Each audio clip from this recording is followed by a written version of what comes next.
This video shows you how to make egusi soup. This is a delicious and hearty Nigerian dish that features ground melon seed, assorted meat, and vegetables.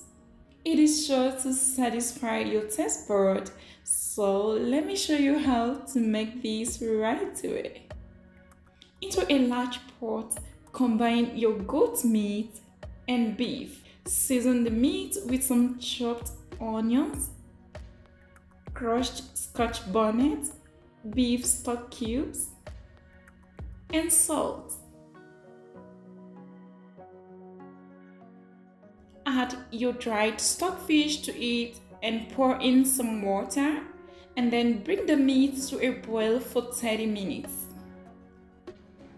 While the meat is cooking, pour in some boiled water over your dried catfish, and then leave this to sit for about 3 minutes to help soften it.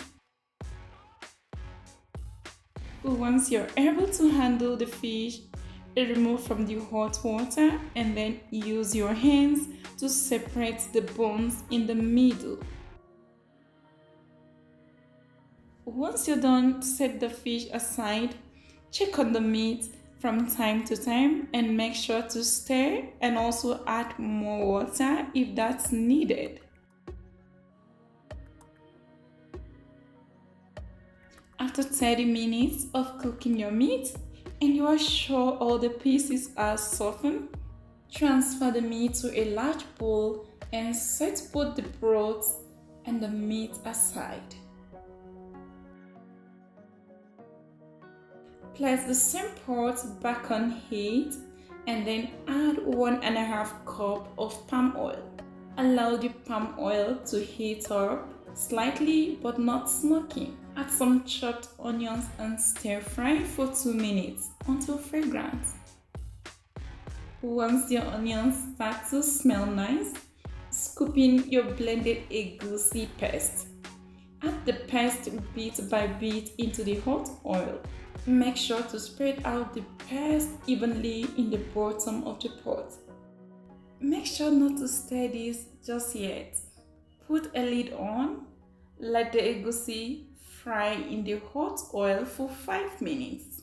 Just so that you know, the egusi paste was blended with 1 medium onion. This is because I love to make my egusi soup with lots of onions.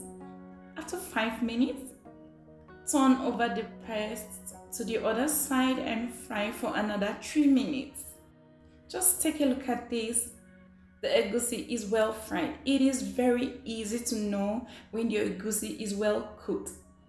You will begin to notice some patches of oil separating from the mixture, and the paste will become lumpy as you stir. This is the best time to season the soup. So I'm going in with some ground crayfish, scotch bonnet pepper, beef stock cubes. After that, stir to combine nicely. Next, add in the leftover meat broth. This will help to deglaze the bottom of the pot and then prevent the paste from sticking.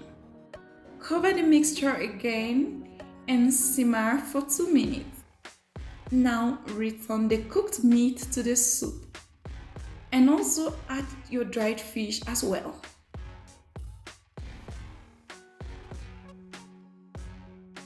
Stir it well and make sure it is nicely incorporated.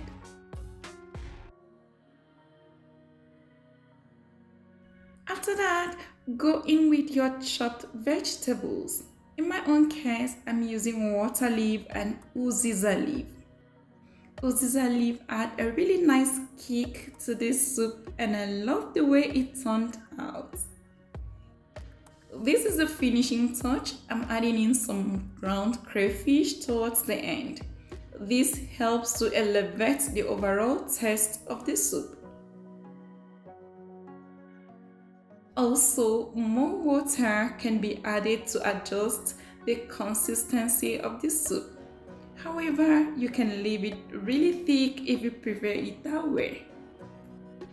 Give the soup a nice stir and let it simmer for a minute or so. until the vegetables are slightly wilted. You can then take these off from heat and serve this delicious egusi soup with fufu or pounded yam. There's so many options to serve your egusi soup. I enjoyed mine with semolina. So this is me trying to put this yummy egusi into taste. I really love the outcome of this soup. It is absolutely delicious. I know you will love this too. Thank you so much for watching this video. If you like it, please give a thumbs up, share it with your friends. If this is your first time watching my video, please don't forget to subscribe, hit on the bell icon to keep you posted.